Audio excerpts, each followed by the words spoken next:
રહેલા કમોસમી વરસાદે ખેડૂતોની દશા બગાડી દીધી છે। આ કપરી પરિસ્થિતિમાં સંખેડા તાલુકામાં ખેડૂતોને મોટું નુકસાન વેઠવાનો વારો આવ્યો છે। 24 કલાકમાં 1.5 ઇંચ કમોસમી વરસાદથી તુવેર, મકાઈ, કપાસ અને ડાંગર જેવા પાકનો સોથ વળી ગયો છે। સંખેડાના બહાદરપુર સાથે જ કાવીઠા, કાળી, તલાવડી અને માંજરોલ સહિતના જે વિસ્તારો છે જેમાં કમોસમી વરસાદે ખેડૂતોની કમર ભાંગી નાખી છે। 1.5 થી 2 ઇંચ જેટલો વરસાદ પડ્યો છે।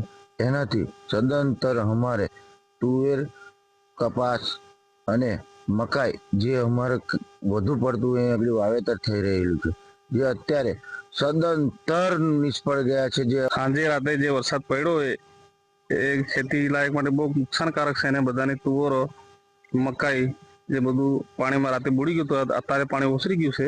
તારે કમોસમી વરસાદને કારણે તુવેરનું વાવેતર થઈ ગયેલું હતું, ઉગીને રાગે પડી ગઈ હતી, પણ વરસાદ પડવાના કારણે પાણી ભરાઈ જવાના કારણે બધો પાક નિષ્ફળ